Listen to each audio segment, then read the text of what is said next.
우리에게 좋은 날씨를 주신 주님을 찬양합니다. 우리 주님 예배 드리러 오신 여러분을 주의 이름으로 사랑하며 축복합니다. 우리 앞서 선배에게 한번 인사할까요? 주의 이름으로 사랑합니다. 축복합니다. 고맙습니다. 이제 우리 다 같이 묵도하심으로써 신령과 진정으로 하나님께 예배 드리겠습니다.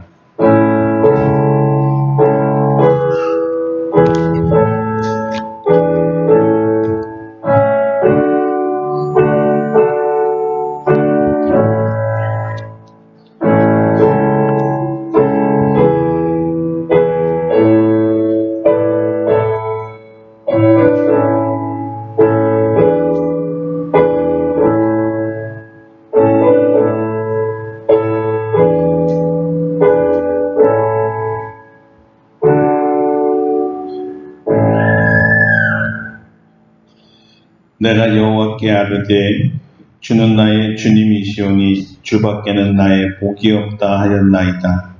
땅에 있는 성도들은 존귀한 자들이니 나의 모든 즐거움이 그들에게 있도다. 아멘. 거룩하신 하나님, 우리를 존귀하게 여겨주시니 감사합니다. 우리의 인생에 예수님 때문에 즐거움이 풍성케 하시오니 감사드립니다. 우리를 구원하신 주님께 나와 우리 주님을 찬양하며 경배하는 것이 우리의 기쁨입니다. 온 마음과 정성과 뜻을 다하여 우리를 구속하신 주님을 찬양하며 예배하오니 우리의 예배를 받아 주시옵소서. 우리가 주님의 이름을 부를 때 내가 여기 있다, 너와 함께 있다 말씀하여 주시고 우리 심장에 주님의 사랑이 부어지게 하여 주시고 하나님을 느낄 수 있는 거룩한 시간 되게 하여 주시옵소서. 우리 속에 마음의 소원을 다하시는 주여, 예배드리며 간구하는 모든 기도에 응답하여 주시고 우리가 믿음으로 든든하게 승리하며 살아가도록 도와 주시옵소서. 예수님의 이름으로 기도드립니다. 아멘. 다 같이 일어나셔서 찬송가 1장으로 하나님께 영광 돌리겠습니다.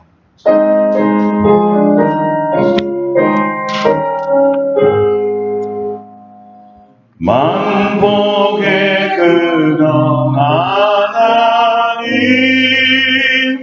온 백성 찬송 드리고 저 천사여 찬송하세.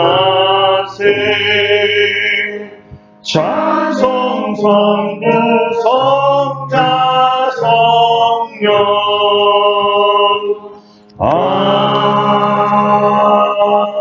아멘. 성시교독 27번 시편 51편입니다. 이제 함께 봉독하겠습니다.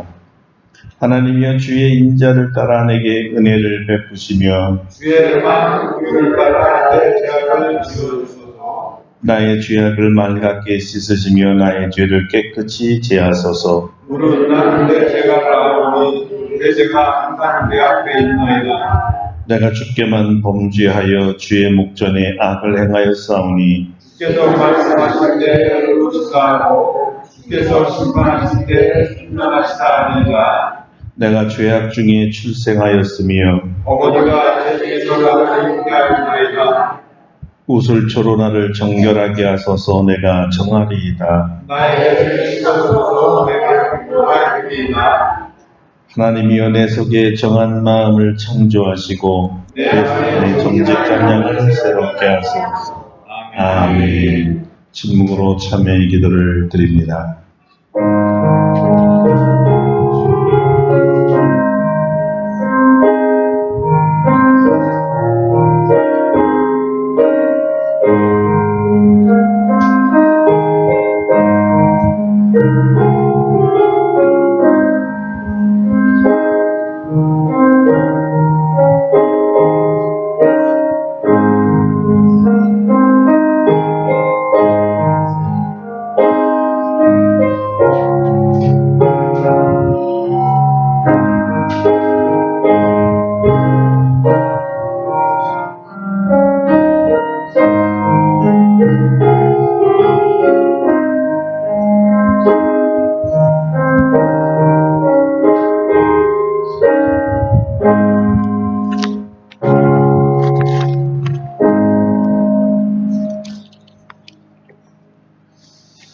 선량하신 하나님의 용서의 말씀입니다. 작은 자야, 네 죄사함을 받았느니라. 아멘. 사도신경으로 우리의 신앙을 고백합니다. 나는 전능하신 아버지 하나님 천지의 창조주를 믿습니다. 나는 그의 유일하신 아들 우리 주 예수 그리스도를 믿습니다. 그는 성령으로 잉태되어 동정녀 마리아에게서 나시고 본디오 빌라도에게 고난을 받아 십자가에 못 박혀 죽으시고 장사된 지 사흘 만에 죽은 자 가운데서 다시 살아나셨으며 하늘에 보시어 전능하신 아버지 하나님 우편에 앉아 계시다가 거기로부터 살아있는 자와 죽은 자를 심판하러 오십니다. 나는 성령을 믿으며 거룩한 공교회와 성도의 교제와 죄를 용서 받는 것과 몸의 부활과 영생을 믿습니다. 아멘. 그 자리에 앉으셔서 찬송가 86장 찬송합니다. 86장입니다.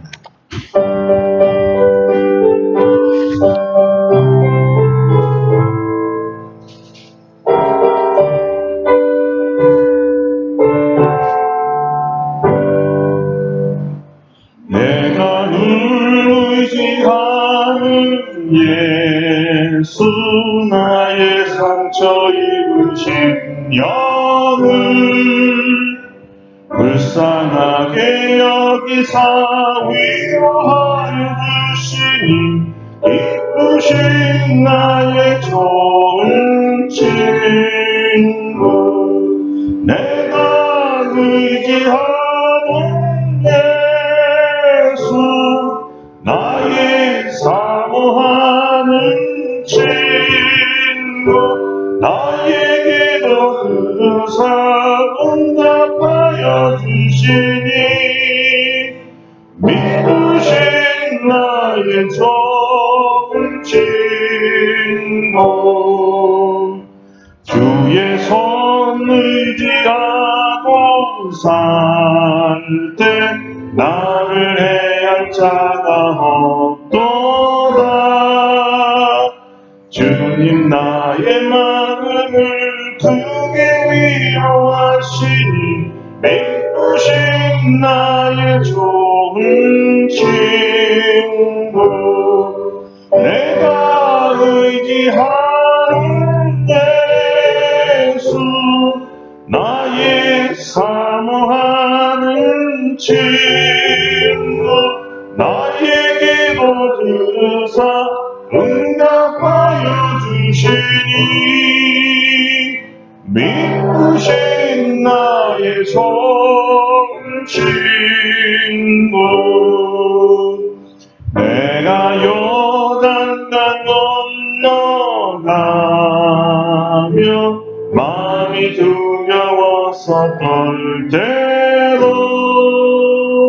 주가 인도하시니 어찌 두려워하랴 믿으신 나의 좋은 친구 내가 의지하는 예수 나의 사모하는 친구 나에게도 들으사 응답하여 주시니 믿으신 나의 좋은 친구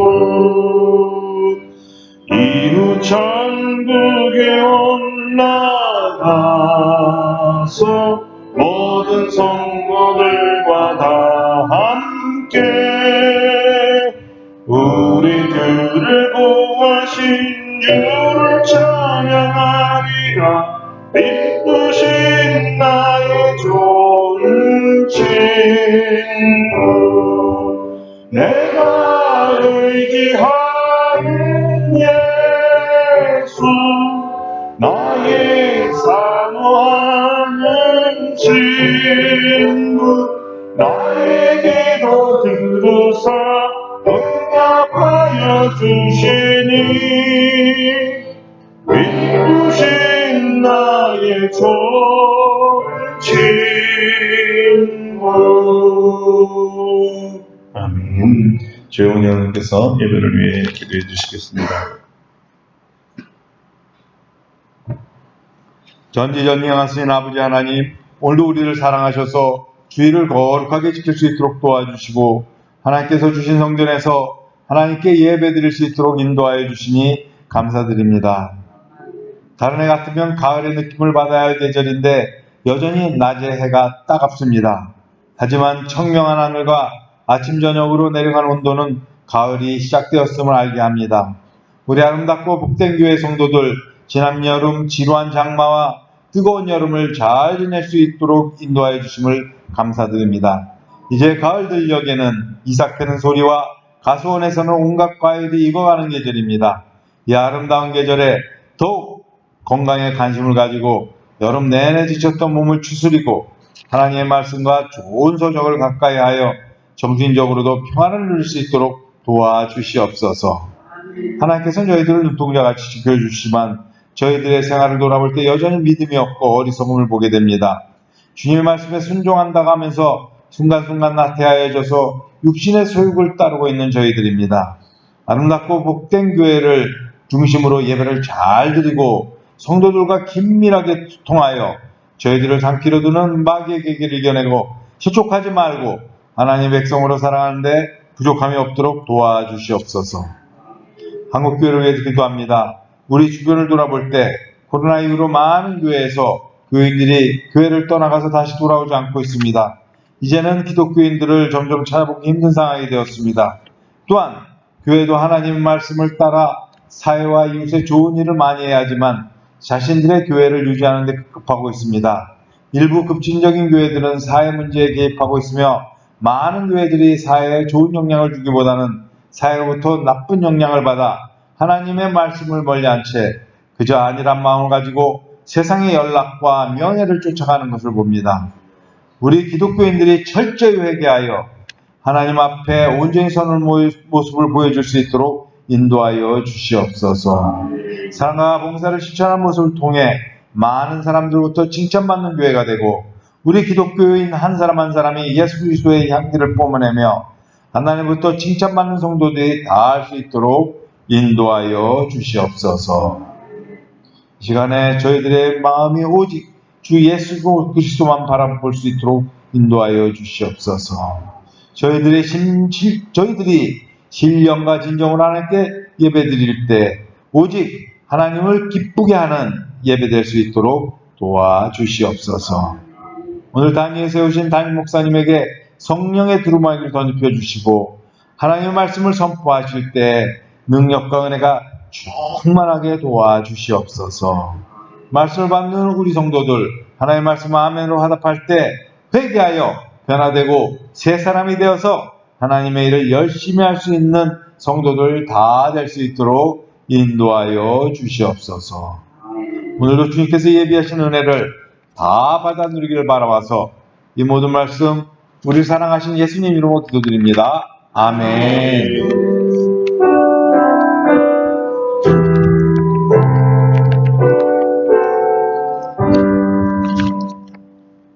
기도 감사합니다.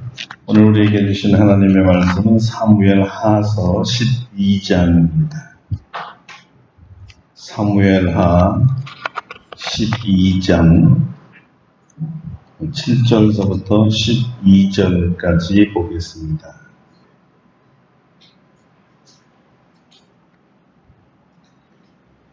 사무엘하서 12장 7절서부터 봉독합니다. 나단이 다윗에게 이르되 당신이 그 사람이라. 이스라엘 하나님 여호와께서 이와 같이 이르시기를 내가 너를 이스라엘 왕으로 기름 붓기 위하여 너를 사울의 손에서 구원하고 내 주인의 집을 내게 주고 내 주인의 아내들을 내 품에 두고 이스라엘과 유다 족속을 내게 맡겼느니라. 만일 그것이 부족하였을 것 같으면 내가 네게 이것저것을 더 주었으리라. 그러한데 어찌하여 네가 여호와의 말씀을 업신여기고 나보기에 악을 행하였느냐. 네가 칼로 햇사람 우리아를 치되 암몬 자손의 칼로 죽이고 그의 아내를 빼앗아 내 아내로 삼았도다. 이제 네가 나를 업신여기고 햇사람 우리아의 아내를 빼앗아 내 아내로 삼았은즉 칼이 내 집에서 영원토록 떠나지 아니하리라 하셨고 여호와께서도 이와 같이 이르시기를 보라 내가 너와 내 집에 재앙을 일으키고 내가 내 눈앞에서 내 아내들을 빼앗아 내 이웃들에게 주려니 그 사람들이 내 아내들과 더불어 백주에 동침하리라. 너는 은밀히 행하였으나 나는 온 이스라엘 앞에서 백주에 이 일을 행하리라 하셨나이다. 할렐루야. 오늘도 이 말씀으로 우리에게 은혜 주실 줄로 믿습니다. 오늘 지난주에서 주님을 업신여기지 마세요 후속편으로 말씀을 증거합니다. 우리는 지난주에 다윗의 약점 중에 약점이 성욕이었고 스캔들임을 배웠습니다. 다윗의 병은 한가할 때 일어났습니다. 정서적 성격 또는 성향으로 말미암은 고질병이었고 그의 형통으로 인한 죄악을 방지해 줄 만한 직언을 해주는 사람이 없었으며 하나님 주신 비전을 잊어버리고 세속인처럼 살아가게 만들었던 병이었습니다.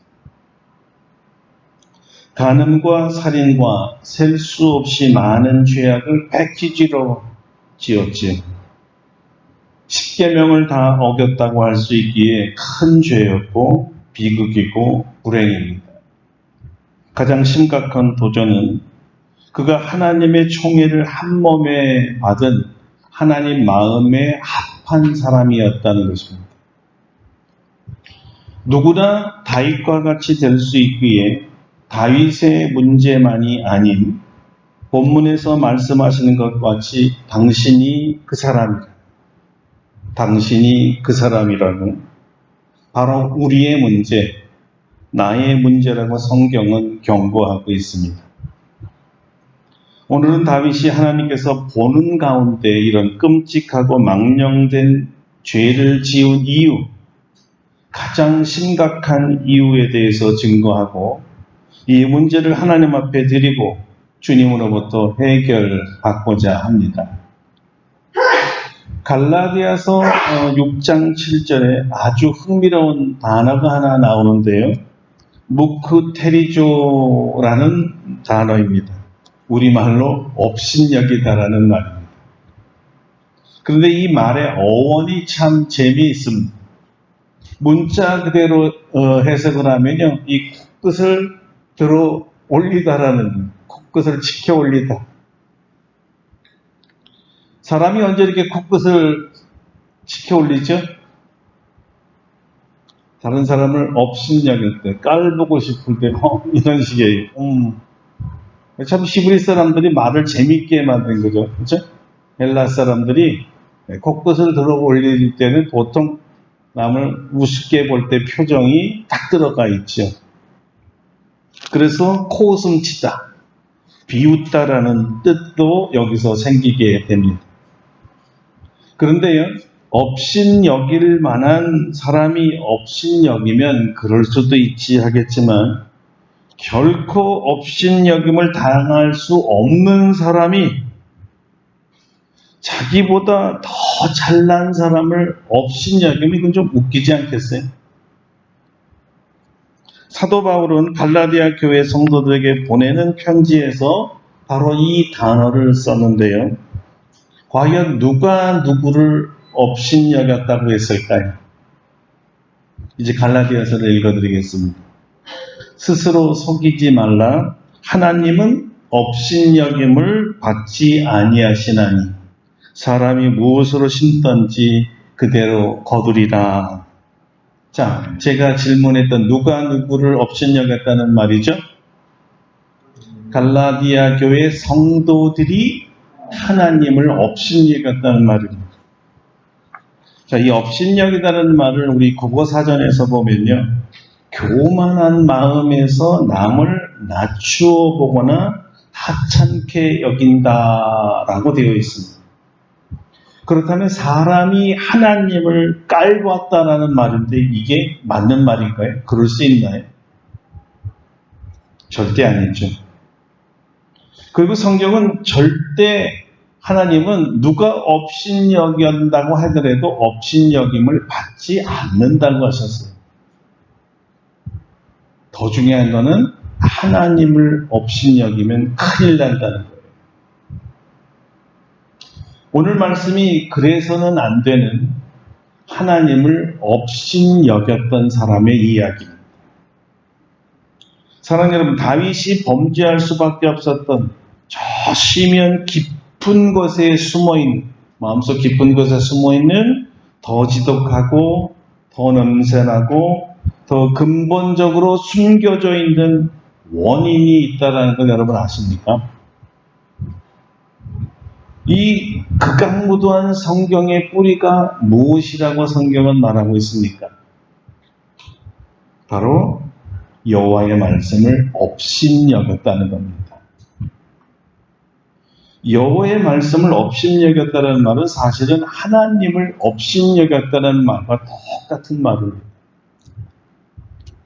다윗의 악의 뿌리가 하나님의 말씀을 업신여겼기 때문에 일어났다는 거예요. 한번 생각해 보세요. 어떻게 하나님 마음에 합당한 사람이, 어떻게 율법의 박사가, 어떻게 하나님의 말씀이라면 생명같이 여겼던 이 사람이 이런 끔찍한 범죄를 저지를 수 있었겠습니까? 다윗은 하나님의 말씀에 능통한 자였습니다. 이런 자가 어떻게 십계명을 모른다고 얘기할 수 있겠어요? 살인하지 말라, 간음하지 말라, 도둑질하지 말라, 거짓말하지 말라, 남의 아내를 탐내지 말라, 십계명에 분명히 기록되어 있잖아요. 이 계명들 중에 다윗은 지킨 계명이 하나도 없습니다. 그럼 무슨 말이죠? 전적인 말씀에 대한 저항이요, 반항이었어요. 다르게 얘기하면 하나님에 대한 도전이었습니다. 하나님 말씀을 지키지 않아도 괜찮다는 배짱이 있었던 거죠. 그러나 하나님은 이 도도한 배짱을 그냥 가만히 두지를 않으셨습니다. 이것은 네가 나를 업신여기는 거야. 너는 나를 지금 얕잡아 보는 거라고. 네가 천한 목동이었을 때 내가 너를 택하여 오늘의 부귀영화를 주었는데 어찌하여 너는 나를 얕보며 내 눈에 거슬리는 짓을 할 수가 있느냐.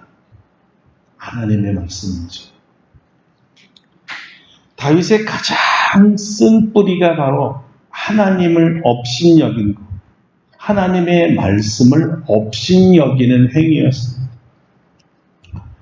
하나님께서 가장 경노하실 때는 어떤 때냐면 하나님을 인정하지 않을 때, 하나님의 말씀을 인정하지 않을 때 굉장히 화를 내십니다. 이렇게 하나님을 업신여기는 행위는 사실 하나님을 무시하는 행위라고 똑같거든요. 하나님의 말씀이 무시되는 곳에서 인간은 자기 위치를 쉽게 이탈하게 됩니다. 이 하말티아라는 죄의 단어의 의미가 하나님의 말씀에서 이탈하다라는 뜻입니다. 그러니까 하나님을 무시하고 이탈하는 것은 죄 중에 죄라는 뜻이죠. 전쟁에 나가 있어야 할 자가 궁정뜰에서 어슬렁거리는 한가한 사람이 되는 것, 자기 위치에서 이탈한 거 죄잖아요. 명백한 죄입니다. 지난번 우리는 사울 왕이 저지른 최고의 실수와 수치에 대해서 배웠습니다. 무엇이었죠? 사울은 하나님의 말씀을 버린 자라고 했어요. 하나님의 말씀을 버렸다. 이 무시무시한 범죄로 그의 집안은 몰락되었습니다. 왕자는 빼앗겼고요. 전쟁에서 끔찍하게 아들과 자신이 칼에 맞아 죽습니다. 그 죄와 그 결과를 누구보다도 잘 알고 있던 다윗이 지금 사울과 똑같은 죄를 짓고 말았습니다. 우리는 범죄하는 사람을 상담하고 위로할 때요, 종종 이렇게 얘기해요. 아, 이래서는 안 돼. 아, 이렇게 했어야지. 나 같으면 이렇게 했을 텐데.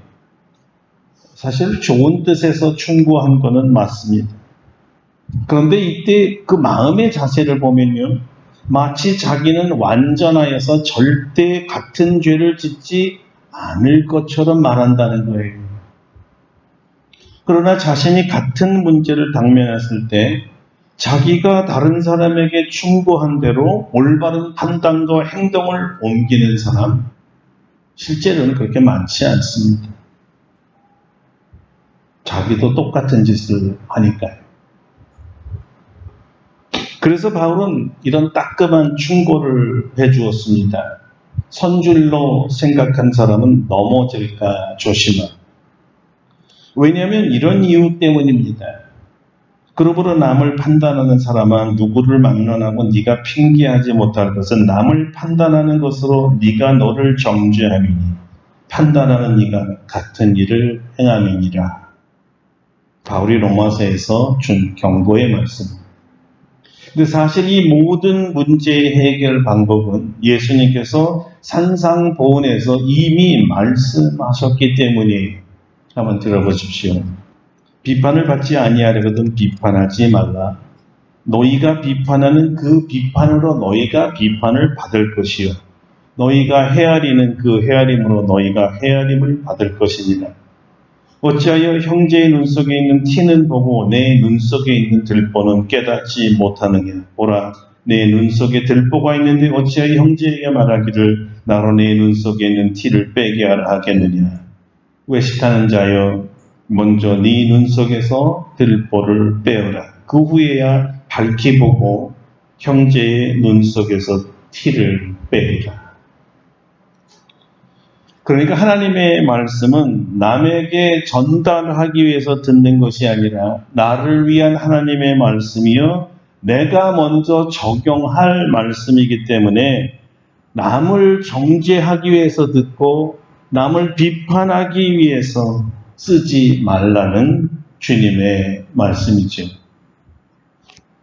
이 원리를 오늘 우리 말씀에 적용하면 이런 겁니다. 여보세요.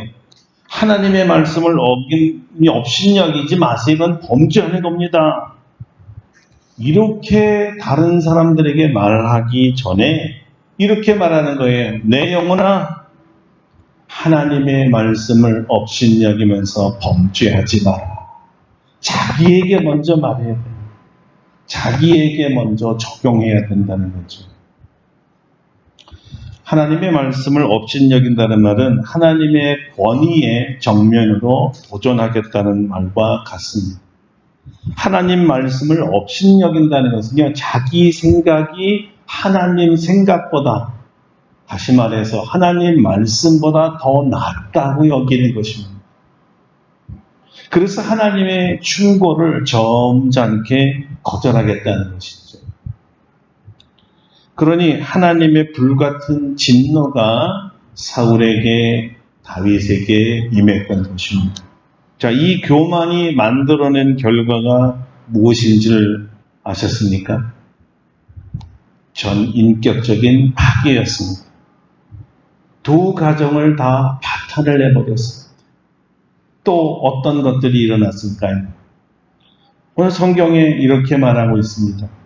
이제 네가 나를 업신여기고 햇사람 우리아의 아내를 빼앗아 네 아내로 삼았은즉 칼이 내 집에서 영원토록 떠나지 아니하리라 하셨고, 여호와께서도 이와 같이 이르시기를 보라, 내가 너와 내 집에 재앙을 일으키고 내가 내 눈앞에서 네 아내를 빼앗아 내 이웃들에게 주리니 그 사람들이 내 아내들과 더불어 백주에 동참하리라. 너는 은밀히 행하여서 나는 온 이스라엘 앞에서 백주의 일을 행하리라. 이게 위협이 아니었습니다, 여러분. 이 말씀대로 칼이 다윗의 집안을 떠나지 않았습니다. 이 말씀대로 재앙이 일어났습니다. 이 말씀대로 다윗의 아내들이 남의 아내들이 되었습니다. 이 말씀대로 공개적으로 모욕을 받았습니다. 너무나 혹독한 징벌입니다. 그래서 성경은 절대 하나님을 업신여기지 말라고 했던 거예요. 성경이 이 사건을 기록한 이유가 바로 이것 때문이었습니다. 훗날 모든 하나님의 백성들, 하나님의 자녀들에게 경고의 교훈을 삼으려고 하는 것이었어요. 하나님 말씀을 업신여기면 절대 안 된다는 것을 알려준 것입니다. 왜요? 업신여김의 결과가 너무 혹독하다는 것이죠. 다윗이 이런 치욕적이고 원치 않고 그래서 세상에 공개하기 싫은 이 경험을 통해 다윗이 배운 아주 뼈저리게 배운 교훈이 무엇일까요? 다시는 자기처럼 하나님의 말씀을 업신여기면 안 된다고 자기 후손들에게 시를 남겼습니다. 청년이 무엇으로 그 행실을 깨끗게 하리까? 주의 말씀을 따라 삼갈 것이니이다. 내가 전심으로 주를 찾았사오니 주의 계명에서 떠나지 말게 하소서. 내가 주께 범죄치 아니하려 하여 주의 말씀을 내 마음에 두었나이다. 이 시에서 다윗이 경고한 그 범죄는 어떤 형태의 범죄였을까요? 성경은 다윗의 온갖 범죄의 모습을 한마디로 이렇게 정리를 해버렸습니다. 다윗의 소위가 하나님 보시기에 악하였더라. 다윗의 소위가 여호와 하나님 보시기에 아주 악한 모습이었다는 거예요. 하나님께서는 다윗이 행한 일을 결코 기뻐하지 않으셨습니다. 주께서 보시기에 다윗의 행한 일, 이번 일은 정말 악했습니다. 하나님 눈앞에서 담대하게 저지른 범죄였기 때문입니다. 자, 다윗은 이런 시편도 썼지요. 주께서 내 우편에 계시며 내 앞에 계십니다. 이런 시도 적었습니다. 주께서 눈동자같이 저를 지키십니다. 이런 표현이 많이 나와요. 그런데 자기 고백처럼 하나님께서 자기 앞에서, 자기 옆에서 눈동자처럼 자기를 뻔히 보고 계시는 가운데에도 담대하게 간음과 살인을 저질렀다는 거예요. 그렇다면 하나님이 생각할 때 자기 앞에서 범죄하는 이 다윗을 보면서 이야, 나를 무시해도 엄청나게 무시하는 것. 나를 업신여겨도 이렇게 업신여길 수가 있을까? 내가 지금 보고 있는데 말이야. 내가 보고 있는데.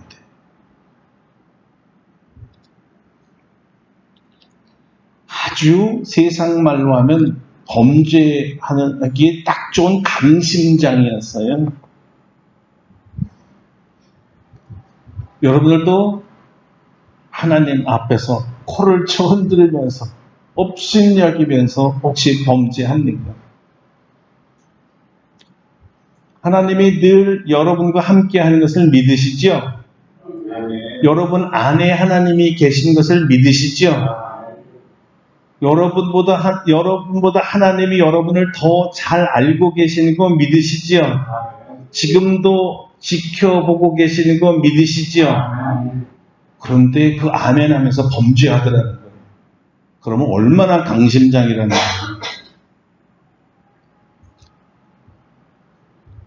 하나님을 업신여기는 일입니다.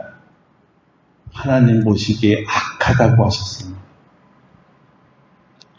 자, 이런 영적 심각한 딜레마에서 우리가 벗어날 방법은 없을까요? 우리가 바로 다윗의 숨겨진 이 쓴뿌리를 찾았다면 해결도 찾을 수 있습니다. 그 무엇일까요? 어떻게 하면 이 딜레마를 해결할 수 있을까요? 그것은 하나님의 말씀을 업신여기지 말고 반대로 하나님 이 말씀에 목숨을 걸어야 된다는 것. 하나님 말씀을 가장 존귀하게 여기는 것입니다. 하나님 말씀을 생명과 같이 여기는 거예요. 하나님이 오르면 나도 오른 거고, 하나님 말씀이 no 하면 무조건 이건 no에 안 되는 거예요. 이것을 저는 하나님 말씀과 계약 맺기라고 말합니다. 하나님 말씀과 계약 맺기. 한번 따라해 보시겠어요? 하나님 말씀과 계약 맺기. 하나님 말씀과 계약 맺기.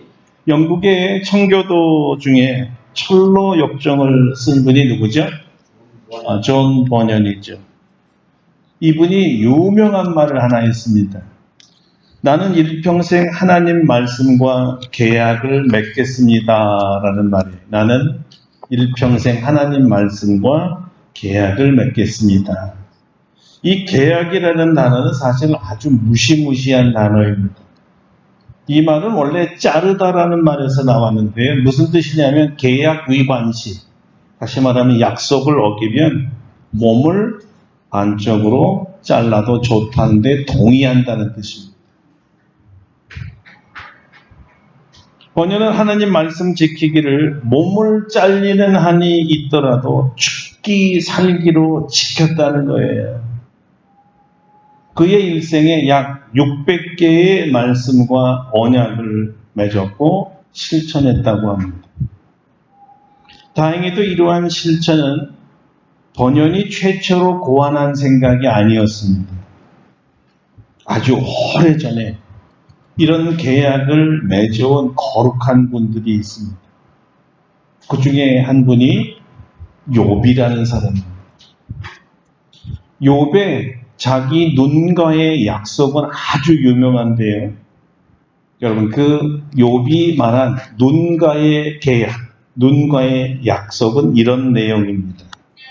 욥기 31장에 있습니다. 내가 내 눈과 언약을 세웠나니 어찌 처녀에게 주목하랴. 그리하면 위에 계신 하나님의 내리시는 분깃이 무엇이겠으며 높은 곳에서 전능자의 주시는 산업이 무엇이겠느냐. 불의한 자에게는 환난이 아니겠느냐. 행악자에게는 재앙이 아니겠느냐. 그가 내 길을 감찰하지 아니하시느냐. 내 걸음을 다 세지 아니하시느냐. 언제 나의 행위가 허탄하였으며 내 발이 괴휼에 빨랐던가. 그리하였으면 내가 공평한 저울에 달려서 하나님이 나의 정직함을 아시게 되기를 원하노라. 언제 내 걸음이 길에서 떠났던가. 내 마음이 내 눈을 따라갔던가. 내 손에 더러운 것이 묻었던가. 그리하였으면 나의 심은 것을 타인이 먹으며 나의 소산이 뿌리까지 뽑히는 것이 마땅하니라. 언제 내 마음이 여인에게 유혹되어 이웃의 문을 엿보아 기다렸던가. 그리하였으면 내 처가 타인의 매를 돌리며 타인의 더불어 동침하는 것이 마땅하니라. 이는 중죄라. 재판장에게 벌받을 악이요 멸망하도록 사르는 불이라. 나의 모든 소산을 뿌리까지 없이 할 것이니라. 욥이 주는 교훈은 이렇습니다. 내가 남의 여자를 취하면 남도 내 여자를 취함이 마땅하다는 겁니다. 그러므로 욥이 하나님과 계약하기를 나의 눈이 남의 여자를 보며 탐욕스러운 마음을 갖지 않겠다. 여러분, 오늘날 이 음란한 시대를 살아가는 우리들이 욥처럼 자기 눈과의 약속이 필요합니다. 이 시대가 눈과의 전쟁 시대이기 때문입니다. 음란함이 도처에 깔려있고 24시간 방영되어서 우리 마음에 하나님과의 계약, 하나님 말씀과의 계약을 설정해 놓지 않으면 우리는 언제라도 이 유혹에 쉽게 넘어갈 수가 있습니다.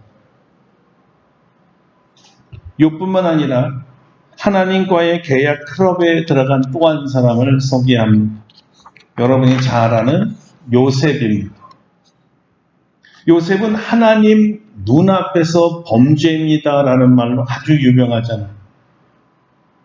아무리 아름다운 여인이 거절할 수 없는 위치에 서서 한두 번도 아니고 날마다 덤벼들 때 다윗이, 이 요셉이 이거 범죄입니다, 이렇게 선언한다는 건 절대 쉽지 않았습니다.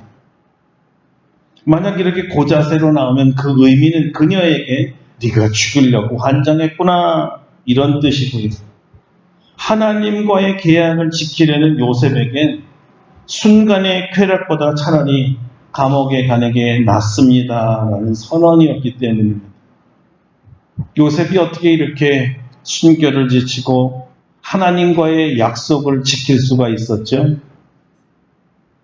그는 신앙과 양심으로 하나님을 업신여기지 않겠다는 하나님과의 계약을 어길 수 없었기 때문이었습니다. 여러분, 이것이 믿음이라는 것입니다. 하나님의 계약이기 때문에 생명보다 귀하다는 것입니다. 하나님과의 약속은 지켜도 되고 지키지 않아도 되는 내 자유가 아닙니다. 반드시 지켜야 되는 것입니다. 이것이 요셉으로 하여금 범죄하지 않도록 막아준 힘이기도 하고 방패이기도 했던 것입니다. 여러분, 다윗과 요셉의 공통점이 있고 차이점이 있는데요. 이 공통점과 차이점을 아시나요? 공통점은 둘 다 천하를 다스렸던 영웅호걸이었죠. 그리고 둘 다 험악한 고난을 경험한 자들이었습니다. 다윗은 13년을 광야에서 보냈고 요셉은 감옥에서 13년을 보냈습니다. 공통점이죠. 자, 이제 차이점은 무엇일까요? 다윗은 형통할 때 하나님의 말씀을 업신여겨서 하나님 보시기에 악을 지었습니다. 요셉은 형통할 때도 하나님의 말씀을 어겼다, 하나님의 말씀을 업신여겼다는 기록이 전혀 없습니다. 여러분, 아무리 성인 군자라도요, 하나님의 말씀을 업신여기면 하나님께서 여지없이 징계하십니다. 그러므로 하나님의 말씀을 생명과 같이 지키시기를 바랍니다. 아멘. 하나님과의 말씀과 계약을 맺으시기를 바랍니다. 하나님의 말씀을 따라 여러분의 눈, 여러분의 귀, 여러분의 입과 계약을 맺으세요. 내가 절대 이런 거는 안 보리라, 내가 절대 이런 거는 안 들으리라, 절대 이런 것은 내 입에서 말하지 않으리라 계약을 맺으셔야 됩니다. 그리고 계약을 맺어놓고 하나님을 업신여기면 안 됩니다. 계약을 생명과 같이 여기고 목숨을 걸고 지키시기를 바랍니다. 하나님 말씀을 존귀하게 여겨주시기를 바랍니다. 이 음란한 세상에서 여러분을 지켜주실 줄로 믿습니다. 성경은요, 누구나 다 다윗도 될 수 있고 요셉도 될 수 있고 욥도 될 수 있다고 말합니다. 그 관건은 하나님의 말씀을 어떻게 대하느냐에 달려 있습니다. 하나님의 말씀을 업신여기는 자는 죄악과 심판을 받습니다. 하나님의 말씀을 존귀히 여기는 자는 순종과 칭찬을 받습니다. 성경은 다윗이 이렇게 범죄하고 악한 일을 저질렀다고 고발하기 위해 기록된 책이 아닙니다. 오늘 우리도 범죄할 수 있다는 것을 알려주기 위해서 기록된 책입니다. 일종의 경고죠. 그러니까 성경은, 이 기록은 다윗을 위한 기록이 아니라 우리를 위한 기록입니다. 우리를 위한 말씀이에요. 나를 위한 말씀인 거죠. 죄를 깨닫고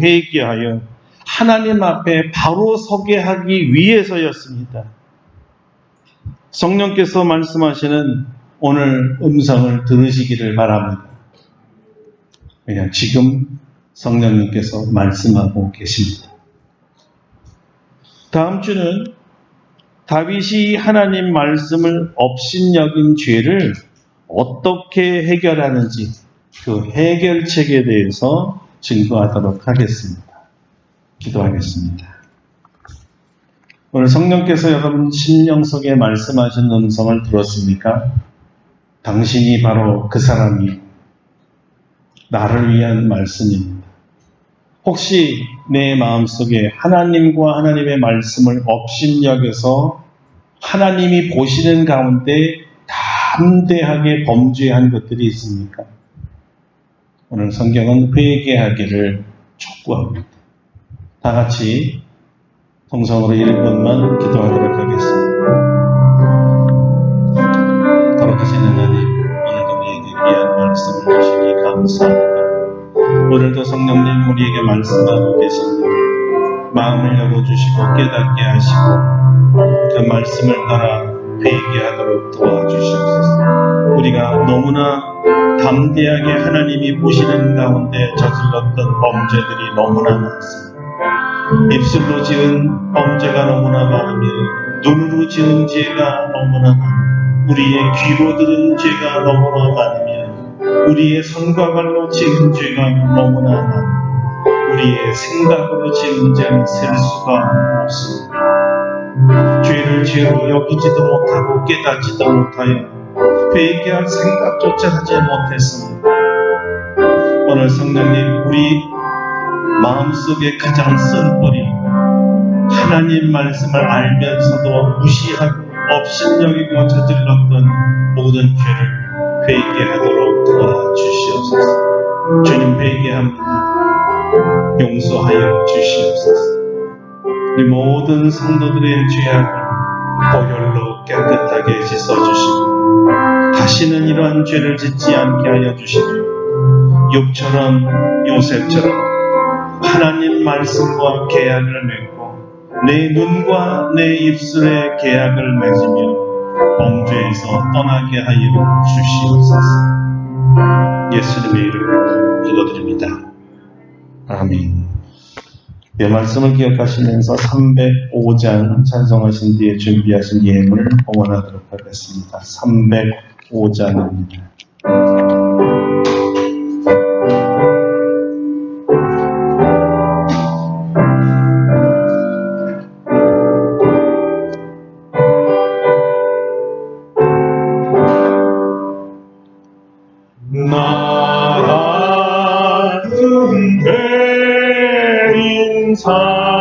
살리시 주의 놀라워 이어 평생 찾아도 광명을 얻었네 큰 죄악에서도 지신 주의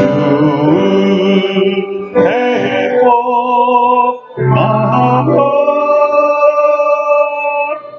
나 처음이 그 시간 귀하고 귀하다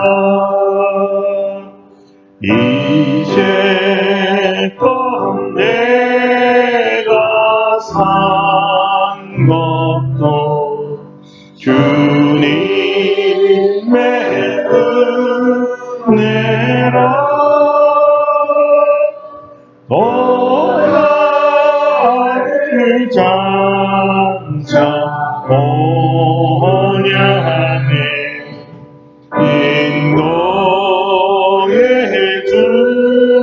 주시리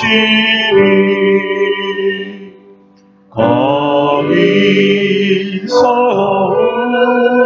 우리 영원히 주님 내 은혜로 배처럼 붉게 살면서 주 찬양하리라.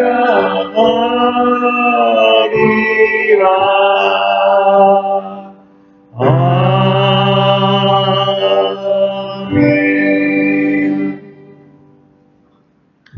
하나님 아버지 감사합니다. 죄로 죽었던 우리를 그리스도께서 살리셨습니다. 더 이상 죄의 종이 되지 말고 의의 종이 되며 더 이상 나를 위해서 살지 말고 나를 구원하신 하나님을 위해서 살라 하셨습니다. 하나님을 떠나 살지 않게 하시고 하나님 말씀을 무시하며 살지 아니하도록 도와주시옵소서.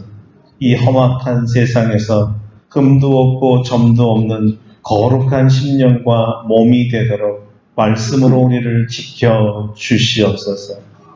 우리 하나님 오늘도 귀한 예물을 주님 앞에 드립니다. 우리 하나님께서 우리에게 은혜를 주셔서 생명을 주셨고 풍성한 재물을 주시고 이제까지 잘 살게 하셨사오니 감사드립니다.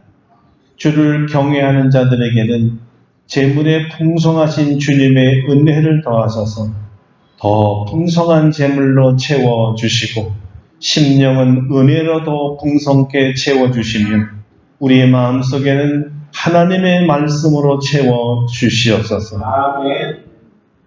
곧 추석이 다가옵니다. 우리의 심령에 말씀의 부요함이 있게 하시고 기도의 열매에 풍성함이 있게 하여 주시며 전도의 열매에 풍성함이 있게 하여 주시옵소서.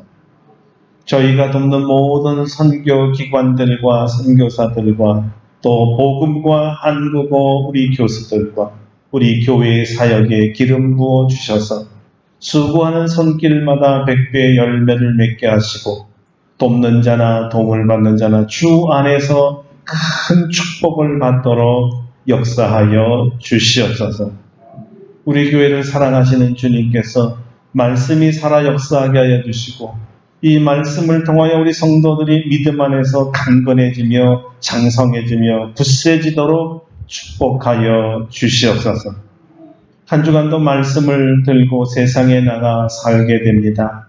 성령께서 든든하게 우리를 지켜주시고 말씀대로 살도록 은혜를 내려 주시옵소서.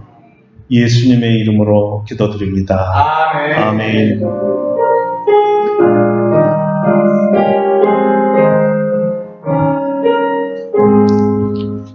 이제 일어서실 수 있는 분들은 다 일어나셔서 268장 부르시고요. 축도하고 예배를 마치겠습니다. 268장입니다.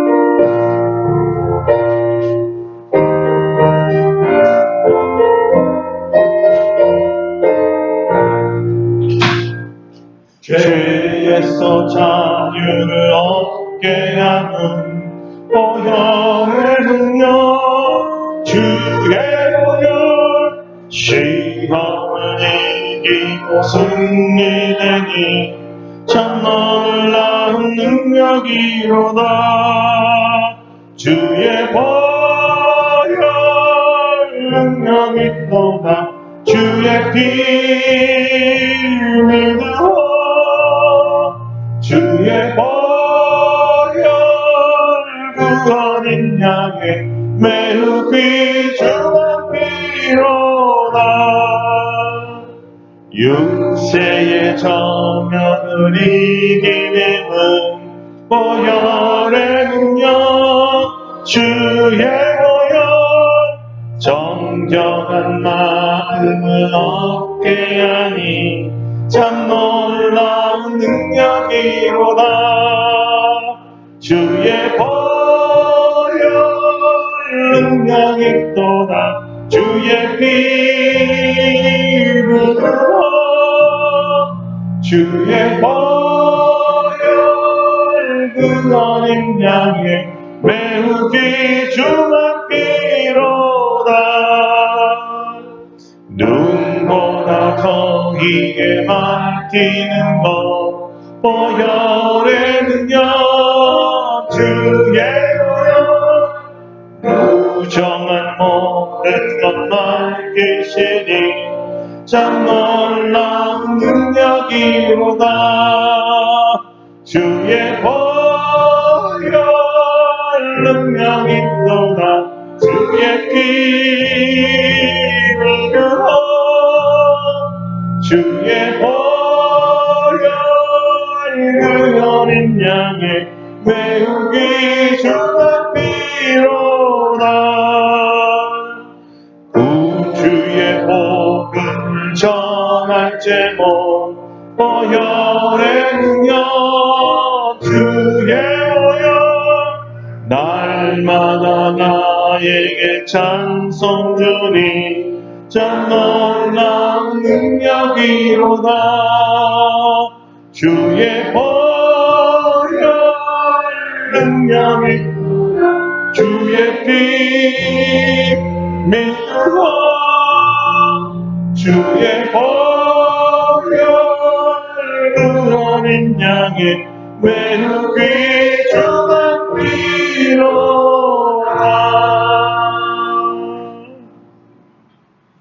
이제는 우리 주 예수 그리스도의 은혜와 하나님 아버지의 놀라우신 사랑하심과 성령의 교통하심이 성령 하나님의 음성을 듣고 다윗처럼 아무리 성군이고 믿음이 좋은 분일지라도 하나님의 말씀을 업신여김으로 범죄하는 사람이 되지 말고 요셉과 욥처럼 하나님과 하나님의 말씀과 계약을 맺어 이 계약을 생명같이 여기고 존귀히 여기고 순종함으로 축복받기를 원하며 나아가는 사랑하는 모든 성도들 심령 위에와 우리 아름답고 복된 교회 위에와 전 세계에 있는 하나님의 자녀들을 위해 이제로부터 영원토록 함께 하시옵기를 간절히 축원하옵나이다. 아멘. 할렐루야. 감사합니다. 우리 하나님께 감사와 영광을 드리겠습니다. 예, 답답하시겠습니다.